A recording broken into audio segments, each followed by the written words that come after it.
정말 소원이 이루어진다고요?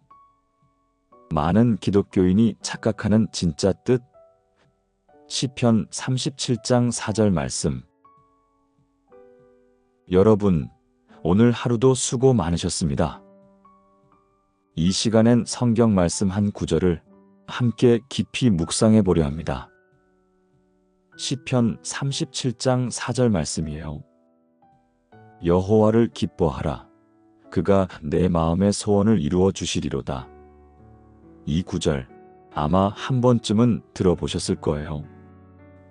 그리고 어쩌면 기도하면서 이 말씀을 붙들고 이렇게 말씀드려 보신 적도 있을 겁니다. 하나님, 제 마음의 소원 아시죠? 꼭 이루어 주세요.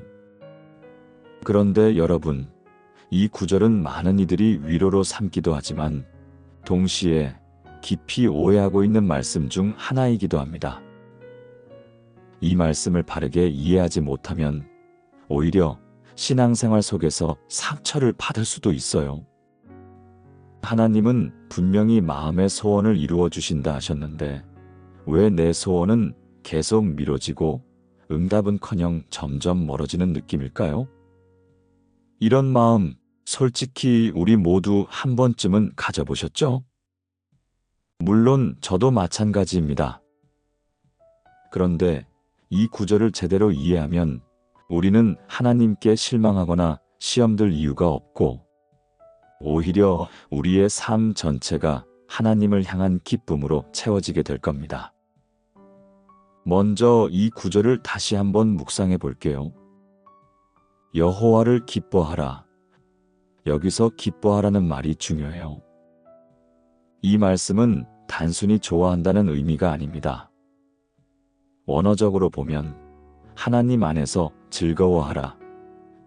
그분과 깊은 관계 안에서 만족하라는 뜻입니다. 즉, 이 말씀의 핵심은 내가 원하는 것을 하나님께 받아내는 데에 있는 게 아니라 하나님, 그분 자체를 내 기쁨의 근원으로 삼을 때 내 마음의 소원이 하나님과 하나가 된다는 것입니다. 이건 신앙생활의 아주 중요한 원리입니다. 얼마 전에 있었던 이야기를 해드려 볼게요. 어느 날 60대 중반의 집사님이 저를 찾아오셨어요. 그 집사님은 외동딸을 위해 10년 넘게 기도해 왔다고 하시더라고요. 그 딸이 사춘기 때 방황도 많이 하고 신앙도 떠났고 대학을 졸업하고도 7년째 취직을 못한 상태였어요.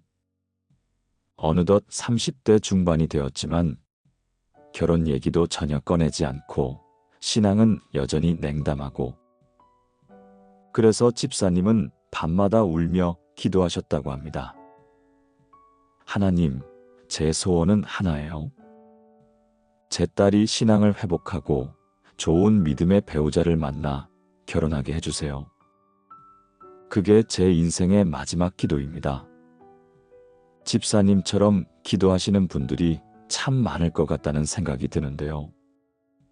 얼마나 간절했을까요? 그런데 그분이 이후에 이런 말씀을 하시더라고요. 어느 날 기도 중에 이런 마음이 들었어요. 내가 정말 원하는 건 딸의 결혼이 아니라 내가 하나님을 기뻐하고 있었는가? 혹시 하나님은 내 딸을 통해 내 마음 깊은 우상을 드러내시는 건 아닐까? 그 후로는 기도의 방향이 바뀌었어요. 딸을 놓고 기도하긴 하지만 이제는 먼저 하나님을 바라보는 기도를 하게 되더라고요. 이 고백을 듣고 제가 참 많이 울었습니다. 그 집사님의 마음이 바뀐 그 순간부터 사실상 그분의 소원은 이미 이루어진 것이나 다름없었던 겁니다. 왜냐하면 그 소원이 하나님 안에서 재정립되었기 때문입니다. 사랑하는 여러분, 우리의 마음속 소원이라는 건 처음엔 굉장히 인간적인 것일 수 있어요. 돈을 벌게 해주세요. 자식이 잘 되게 해주세요. 건강하게 해주세요. 사람들한테 인정받게 해주세요. 물론 이런 소원들이 무조건 틀렸다는 건 아닙니다. 하나님은 우리 삶의 모든 부분에 관심 있으시고 아버지로서 우리의 필요를 채워주시기를 원하세요. 하지만 문제는 하나님보다 그 소원을 더 사랑하게 될 때 생깁니다. 마음의 소원이 하나님보다 커지는 순간 신앙은 점점 불안정해지고 기도는 거래가 되고 하나님은 내 소원을 들어주기 위한 수단처럼 여겨지기 시작합니다. 그러면 어떤 일이 일어날까요? 내가 원하는 것이 이루어지지 않으면 신앙도 함께 무너져 버리는 거예요. 여러분, 이건 신앙이 아닙니다. 신앙은 하나님 자체가 기쁨이 되는 삶입니다. 이번에는 서울에서 사업하시는 어느 권사님의 이야기도 해드려 볼게요. 이분은 코로나 때 큰 손해를 보고 사업이 거의 무너졌다고 하셨어요. 그런데 그 이후로도 계속 하나님께 기도하시면서 이렇게 고백하셨다고 해요. 주님, 저는 지금까지 성공하는 것이 하나님의 영광이라고 생각했습니다. 하지만 지금은 알겠습니다. 실패해도 주님 안에서 기뻐할 수 있다는 것이 진짜 신앙이라는 거요. 그분의 고백은 삶의 소원이 하나님 안에서 완전히 바뀐 모습이었습니다. 처음엔 성공을 소원했지만 이제는 하나님과 동행하는 삶이 그 무엇보다 귀하다는 걸 알게 되신 거죠. 그러면 그분의 사업은 현재 회복되었을까요? 안타깝게도 아직도 어려우시다고 합니다. 하지만 마음에는 평안이 있고 얼굴에는 평강이 흐르고 있습니다. 이게 가장 중요한데요. 이게 바로 이 37장 4절 시편 말씀의 깊은 의미입니다. 여호와를 기뻐하라. 하나님을 먼저 사랑하라. 하나님 안에서 즐거워하라. 그러면 내 마음의 소원이 하나님의 소원과 같아지게 되고 하나님은 그 소원을 이루시는 겁니다. 이 말씀은 복권처럼 하나님을 기뻐하면 당신의 꿈을 다 이뤄드립니다. 가 아닙니다. 오히려 당신의 소원이 하나님을 닮아가면 그 모든 길을 하나님이 책임지십니다. 라는 말씀입니다. 그러니 이 말씀은 하나님께 내 소원을 관철시키는 주문이 아니라 하나님 안에서 나를 새롭게 빚어가는 과정의 선포입니다. 그걸 깨달은 사람은 응답이 없어도 낙심하지 않고 오히려 그 기다림 속에서도 기쁨을 누리게 됩니다.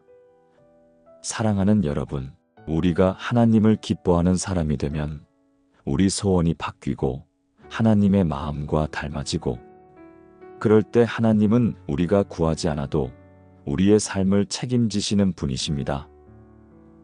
이것이 시편 37장 4절의 참된 복음입니다. 이제 우리 함께 기도하겠습니다. 하나님, 저희는 자주 하나님보다 소원을 더 사랑했습니다.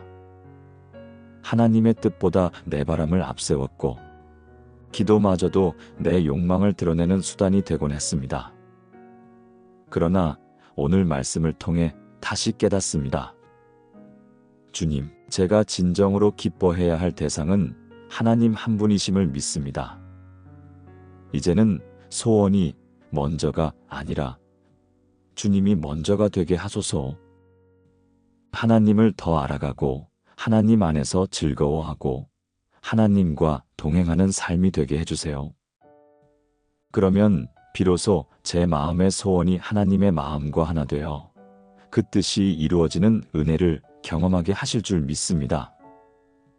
주님, 오늘 이 말씀을 듣는 모든 분들 마음에 하나님을 향한 참된 기쁨이 다시 피어나게 하소서.